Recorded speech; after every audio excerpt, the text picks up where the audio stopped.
नमस्कार আমি গৌতম রানা রানা অটো সেন্টারের পক্ষ থেকে আপনাদের সবাইকে স্বাগত। আজকে আমরা BS6 ট্রেনিং এর 9 নম্বর পার্টে জানবো ইগনিশন সিস্টেম সম্বন্ধে। ইগনিশন সিস্টেমের মধ্যে দুটি পার্ট প্রধান ভূমিকা পালন করে। তা এক নম্বর আমাদের সেন্সর হিসাবে কাজ করে সিকেপি সেন্সর বা পিকআপ কয়েল, আর 2 নম্বর আমাদের অ্যাকচুয়েটর হিসাবে কাজ করে এইচটি কয়েল। পিকআপ কয়েল বা সিকেপি সেন্সর কি? পিকআপ কয়েল ও সিকেপি সেন্সরের কাজ একই, শুধুমাত্র গঠনগত তারতম্যের কারণে বিভিন্ন কোম্পানি বিভিন্ন নাম ব্যবহার করে। তা আমরা আগেই জেনেছি পিকআপ কয়েল মানে কি। পিকআপ কয়েল বা এটাকে অনেকে আমরা পালসার কয়েলও বলি। আবার এখন BS6 এর ক্ষেত্রে অনেক গাড়ি বা অনেক কোম্পানিতে সিকেপি সেন্সর বলছে। সিকেপি সেন্সরের পুরো নাম crank angle position sensor. Pickup coil বা সিকেপি সেন্সরের কাজ কি? পিকআপ কয়েল বা সিকেপি সেন্সর ইঞ্জিনের ম্যাগনেটের সাইডে লাগানো থাকে। ম্যাগনেটের গায়ে অনেকগুলি টিথ বা দাঁত থাকে। ম্যাগনেট যখন ঘুরবে তার সঙ্গে ওই টিথ বা দাঁতগুলিও ঘুরবে। তা ওই পিকআপ কয়েল বা সিকেপি সেন্সর যেহেতু খুব কাছে লাগানো আছে, ফলে ওর কাছ দিয়ে যখন ঘুরবে তখন ইঞ্জিনের ক্র্যাঙ্কশ্যাফট বা ফ্লাই হুইল কোন পজিশনে বা কত ডিগ্রি অ্যাঙ্গেলে আছে সেটা সেন্স করে ইসিউকে সিগন্যাল পাঠাবে। যেহেতু ক্র্যাঙ্কশ্যাফটের সঙ্গে পিস্টন কানেক্টিং রড দিয়ে জোড়া আছে, ফলে পিস্টনের TDC এবং BDCর পজিশন ইসিউ সহজেই বুঝতে পারবে। আর সেই মতো করেই স্পার্ক প্লাগে কখন কারেন্ট পাঠাবে বা পাঠাবে না তা সেই মতো করে এইচটি কয়েলকে ইসিউ পরিচালনা করবে। সিকেপি সেন্সর দু রকমের হয়, ইন্ডাকটিভ সেন্সর এবং হল এফেক্ট সেন্সর। তা দুটোরই কাজ একই, তাই ডিটেলসে আর বলছি না, তাহলে ভিডিওটা অনেকটা বড় হয়ে যাবে। আমাদের যেটুকুন জানা প্রয়োজন সেটুকুনি আমরা জেনে রাখি। BS6 এর আগের গাড়িতে অর্থাৎ BS4 বা BS3 যেসব গাড়িগুলো ছিল, কিছু কিছু গাড়িতে এক তার এবং কিছু কিছু গাড়িতে 2 তারের পিকআপ কয়েল থাকে। তবে BS6 থেকে বেশিরভাগ গাড়িতেই 2 তারের পিকআপ কয়েল আছে এবং কিছু কিছু গাড়িতে 3 তারেরও পিকআপ কয়েল বা সিকেপি সেন্সর আছে। দেখুন, পিকআপ কয়েল বা সিকেপি সেন্সর খারাপ হলে যে সমস্যাগুলি হবে তার মধ্যে সর্বপ্রথম আমাদের চেক ইঞ্জিন লাইট বা MIR লাইট জ্বলে থাকবে। এর ফলে আমাদের টেস্ট করে আমরা বুঝতে পেরে যাব। আর দ্বিতীয় নম্বর যে সমস্যাগুলো হবে, স্টার্ট নাও হতে পারে, আর যদিও বা স্টার্ট হয় মিসিং করতে পারে এবং হাই RPM-এ গাড়ি নকিং করবে। স্লো RPM-এ ইঞ্জিন বন্ধ হয়ে যেতে পারে। প্র্যাকটিক্যাল উদাহরণ, তা আপনাদেরকে প্র্যাকটিক্যাল উদাহরণ দেওয়ার জন্য আমরা BS6 সুপার স্প্লেন্ডার বাইকটি ব্যবহার করব। প্রথমে আমরা বাইকের ট্যাঙ্কটাকে খুলে নেব, কারণ ট্যাঙ্কের নিচে ওর কানেক্টার আছে, সেই জন্য আমাদের ট্যাঙ্কটাকে খুলে নিতে হবে। তা ম্যাগনেট থেকে যে পিকআপ কয়েলের তারটি আসছে ওটা একদম ট্যাঙ্কের নিচে গেছে। এই যে সাদা কাবলার, এইটাই আমাদের পিকআপ কয়েলের কাবলার বা কানেক্টার। এটাকে আমরা প্রথমে খুলে নেব এবং মাল্টিমিটারের রেঞ্জ 2K বা 2000 ওহমসে রাখবো।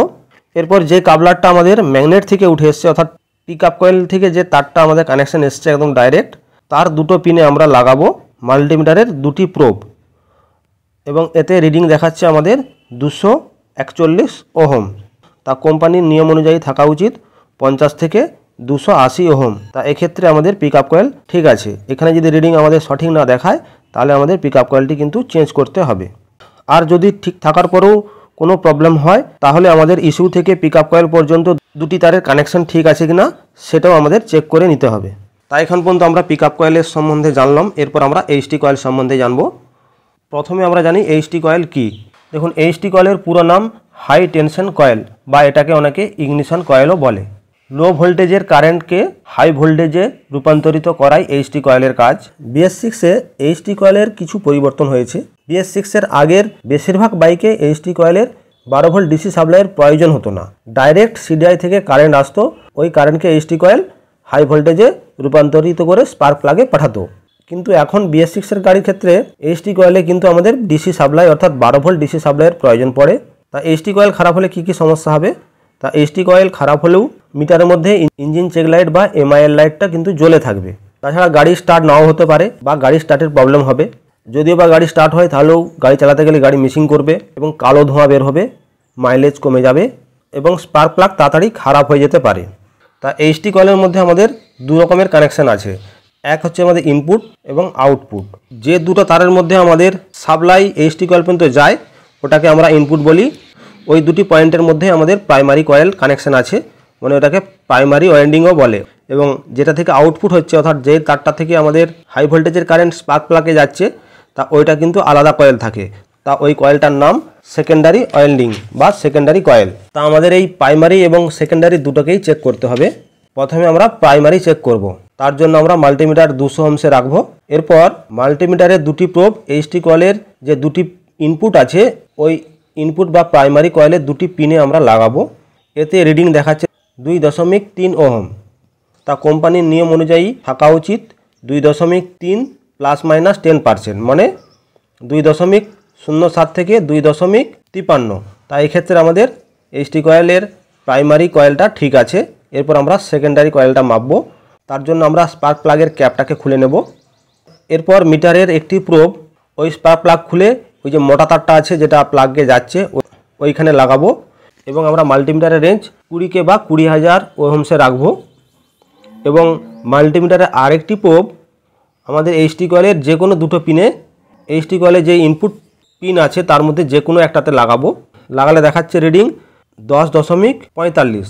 তার দুটাতেই একই দেখাবে, যেটাতে খুশি লাগাতে পারেন। এখানে রিডিং দেখাচ্ছে 10.45। তার মানে আমাদের এখানে কয়েলটি ঠিকই আছে, কারণ কোম্পানির নিয়ম অনুযায়ী থাকা উচিত ছিল 8.96 থেকে 13.44। তাছাড়াও আমাদের আরও একটা জিনিস চেক করে দেখে নেওয়া উচিত। এখানে দেখুন ইনপুটে যে দুটি তার এসছে, একটি লালের উপরে কালো এবং একটি গোলাপির উপরে সাদা। তার লালের উপরে যে কালো তারটা আছে এই তারটাতে কিন্তু আমাদের ডাইরেক্ট 12 ভোল্ট সাপ্লাই আসবে।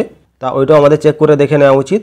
ওখান পর্যন্ত যদি না 12 ভোল্ট সাপ্লাই আসে তাহলে কোথাও ফিউজ উড়ে গেছে বা আমাদের তারের কানেকশন কোথাও কেটে যেতে পারে, সেটাও আমাদের চেক করে দেখতে হবে। এবং গোলাপের উপরে যে সাদা তারটা আছে ওটা কিন্তু ডাইরেক্ট ইসিইউ থেকে আসছে, ওটাও আমাদের কানেকশন ঠিক আছে কিনা দেখে নিতে হবে। তা আশা করি এখান পর্যন্ত আপনারা ভালোভাবে বুঝতে পেরেছেন। যদি ভিডিওটা ভালো লাগে অবশ্যই একটি লাইক করতে ভুলবেন না। আর যেসব বন্ধুরা আমাদের চ্যানেলে নতুন এসেছেন তারা অবশ্যই চ্যানেলটিকে সাবস্ক্রাইব করে রাখুন। তো আজকে এই পর্যন্ত। আপনারা সবাই সুস্থ থাকুন, ভালো থাকুন। পরের ভিডিওতে আবার দেখা হবে। ধন্যবাদ।